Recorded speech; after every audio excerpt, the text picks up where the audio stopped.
Gautam neuro care brain stroke migraine fits brain and spine surgeries కి best neuro surgeon. Talented actor Samantha social మీడియాలో చురుగ్గా ఉంటూ అభిమానులు అడిగే ప్రశ్నలకు చక్కగా జవాబులిస్తుంటారు. మరోసారి ఆమె అభిమానులకు సమాధానమిస్తూ తన వైవాహిక జీవితం గురించి పరోక్షంగా కామెంట్ చేశారు.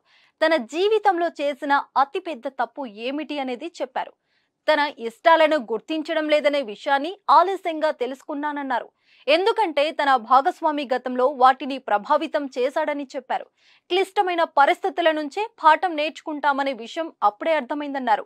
ఎప్పుడైతే ఈ విషయాన్ని తాను గ్రహించగలిగానో అప్పటి నుంచే తన ఎదుగుదల ప్రారంభమైందని చెప్పారు. సమంత గతంలో మీడియాతో మాట్లాడుతూ తన విడాకులు, వరుస ఫ్లాప్లతో పాటు ఆరోగ్య సమస్యలు కూడా చుట్టుముట్టాయని, దీంతో తాను ఎంతో కుంగిపోయినట్లు వెల్లడించారు. ఒకవైపు ఆరోగ్యం దెబ్బతింటోందని, మరోవైపు వైవాహిక బంధం ముగిసిపోయిందని, దీంతో కుంగుబాటుకు గురైనట్లు తెలిపారు. ప్రస్తుతం సమంత సినిమాలకు విరామం ప్రకటించిన సంగతి తెలిసిందే.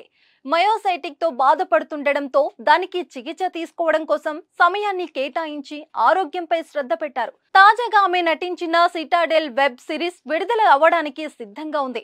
మరోవైపు కొద్ది రోజుల క్రితమే నిర్మాతగా మారి ఒక సంస్థను ప్రారంభించారు. ట్రాలాలా మూవింగ్ పిక్చర్స్ పేరుతో నిర్మాణ సంస్థను ప్రారంభించి ప్రతిభావంతులైన కొత్త దర్శకులు, నటీనటులను ప్రోత్సహిస్తున్నారు సమంత. తన నిర్మాణ సంస్థ ద్వారా ఎంతో మంది ప్రతిభ కలిగిన వారు వెలుగులోకి రావాలన్నదే సమంత కోరికట.